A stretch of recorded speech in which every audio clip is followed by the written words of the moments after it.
Prime News on HLN. New leads in the disappearance of little Kyron Horman. Reports just in that the 7-year-old boy's stepmom is taking now a second polygraph. Oregon police say tips are pouring in from flyers handed out to students and parents at Skyline Elementary. It's the place where little Kyron was last seen.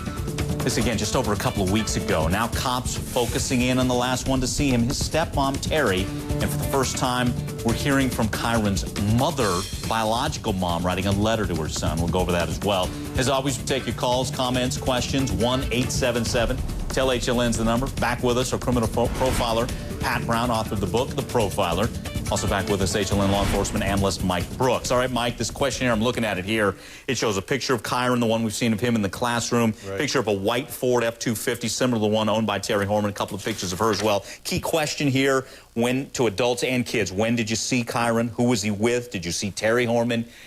What do you make of this questionnaire and how it's generating new leads? I think what they're trying to do, Mike, they're trying to take these statements, anybody that saw them, and then what Terry Horman has told them as her timeline during that day, and trying to add it all up, say, okay, who exactly were the last ones to see them together in the school? Because we know that at least 2 people had seen, saw little Kyron in the school before he just disappeared. Because remember, they were having a science fair going on that day, so there were more people in the school, parents, relatives, possibly total strangers coming in and out of that school that they don't normally have on a regular basis. Pat, what are you seeing here? Are you starting with stepmom and working out? Well, you know, it's really interesting. I think Mike Brooks can maybe comment on this as well.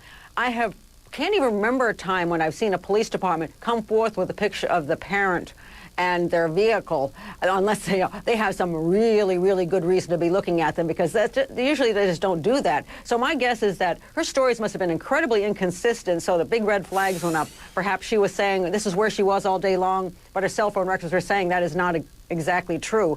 So, I mean, there would be really no reason. In that short period of time, she's not going to forget where she was at. So if she's not telling the truth, that's got to throw up that red flag to say, why in the world would she be lying about this? So I think she's the #1 person of interest, or they wouldn't have put that flyer out. Right, and speaking of that, and we're not sure the results, but we now know Terry Horman has taken a second polygraph. Mike, what does that tell you? You know, Mike, that tells me that either they got new information, new leads that they wanted to ask her about, or maybe the first time they came out as deceptive or maybe inconclusive, as some polygraph tests do. Or there could be the possibility, Mike, that sometimes if you give someone a polygraph and they are extremely upset and very emotional, you might get false readings on that also. But it's, but a second polygraph, it's very interesting. You know, speaking of emotions, the one who's been the most emotional is Kyron's biological mom, Desiree Young.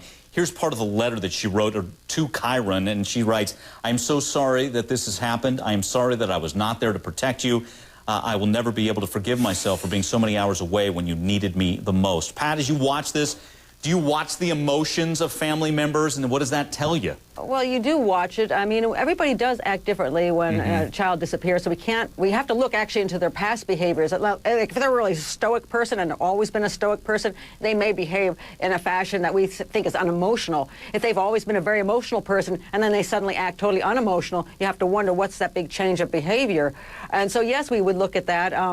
Especially when the child's gone missing, we would expect the family to be extraordinarily upset, that they'd be looking for him, that the emotions would be everywhere.